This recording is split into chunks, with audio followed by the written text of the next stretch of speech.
દેશના વડાપ્રધાન નરેન્દ્ર મોદીના સ્વચ્છતા હી સેવા કાર્યક્રમ અંતર્ગત ગત 16 નવેમ્બરથી દેશમાં સ્વચ્છતા અભિયાન ચાલી રહ્યું છે। સરકારી કચેરી હોય, પોલીસ મથક હોય કે જાહેર સ્થળ હોય, દરેક જગ્યાએ સફાઈ કરવામાં આવી રહી છે। જે અંતર્ગત આજરોજ સુરત શહેરના ઓલપાડ ટાઉન ખાતે મહાસ્વચ્છતા અભિયાન હાથ ધરવામાં આવ્યું હતું। ત્યારે તાલુકામાં આવેલ શાળાના વિદ્યાર્થીઓ દ્વારા આખા તાલુકા નગરમાં સ્વચ્છતાના મેસેજ સાથેના પ્લે કાર્ડ લઈ નગરવાસીઓને સ્વચ્છતાના સંદેશ પણ પાઠવવામાં આવ્યા હતા। ત્યારે આ અભિયાનમાં વન પર્યાવરણ મંત્રી મુકેશ પટેલ, અન્ય હોદ્દેદારો અને અધિકારીઓ પણ જોડાયા હતા।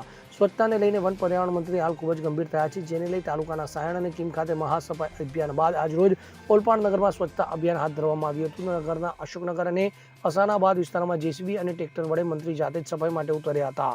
તો સફાઈ સાથે સાથે મંત્રીએ પ્લાસ્ટિકનો ઉપયોગ બંધ કરવા પણ સ્થાનિકોને આહવાન કર્યું હતું। દેશના વડાપ્રધાન નરેન્દ્રભાઈ મોદી સાહેબનું સ્વપ્ન સ્વચ્છ ભારત સ્વસ્થ ભારત એને સાકાર કરવા માટે 155 ઓલપાડ વિધાનસભાની અંદર આ મેગા સફાઈ ઝુંબેશની શરૂઆત 16મી નવેમ્બરથી સમગ્ર ઓલપાડ તાલુકાની અંદર કરવામાં આવી। ઓલપાડ તાલુકાની અંદર લગભગ 108 જેટલા ગામો આવેલા છે।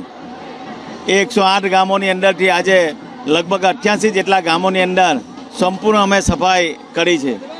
ત્યારે આજે અમે ઓલપાડ ટાઉનની અંદર સમગ્ર સ્કૂલના બાળકોએ આજે ગલીએ ગલીએ જઈને સ્વચ્છતાનો સંદેશ આપ્યો છે।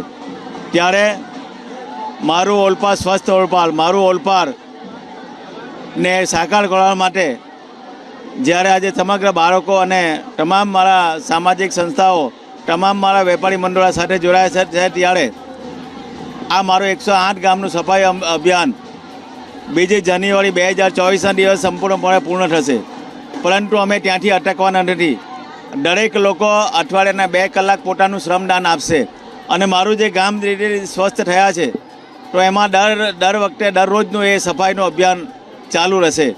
સાથે સાથે આપના માધ્યમથી હું દરેક લોકોને સંદેશો આપવા માગું છું કે આપણે જે રીતે પ્લાસ્ટિકનો ઉપયોગ કરીએ છીએ એ પ્લાસ્ટિકનો ઉપયોગ સંપૂર્ણ માટે અમે બંધ કરાવીએ છીએ અને એના માટે અમે તલાટીશ્રી અને અમારા અધિકારીને બી સૂચના આપી છે। પ્રથમવાર અમે આ તમામ ટાઉનની અંદર વેપારીશ્રીઓને અમે પહેલાં સમજાવીને પ્લાસ્ટિક માટે અને બંધ કરવા માટે એને સૂચના આપીશું। ફરીવાર બંધ ના થશે તો એના પર દંડ કરીશું અને પછી પણ ના માને તો એને બંધ બી કરાવીશું।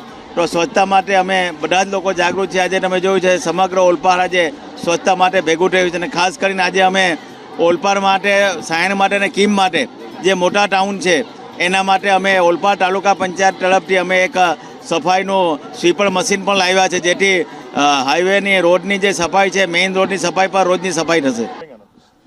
જે રીતે દેશના યશસ્વી વડાપ્રધાન નરેન્દ્રભાઈ મોદી સાહેબનું જે દિવ્ય સપનું છે સ્વચ્છ ભારત મિશનનું, તે રીતે ઓલપાડ વિસ્તારમાં માનનીય ધારાસભ્યશ્રી અને રાજ્યકક્ષાના મંત્રી શ્રી મુકેશભાઈના નેજા હેઠળ 155 ઓલપાડ મઠ વિસ્તારમાં જે રીતે મેગા સફાઈ અભિયાન ચાલુ રહેલ છે, તે આજે ઓલપાડ મુકામે એ કાર્યક્રમ રાખવામાં આવેલ છે। ઓલપાડ ગામમાં જે લોકો જાહેરમાં ગંદકી ફેલાવે છે એ લોકોને કડકમાં કડક ચેતવણી આપવાની ભાગરૂપે આજે આ કાર્યક્રમ રાખેલ છે અને આગામી સમયમાં એ ગામને અસ્વચ્છ રાખનારા લોકોને જો એ ગંદકી ફેલાવતા અટકે નહીં તો એમની સામે કડકમાં કડક કાર્યવાહી લેવામાં આવશે, જે આપના માધ્યમથી કહેવા માગું છું।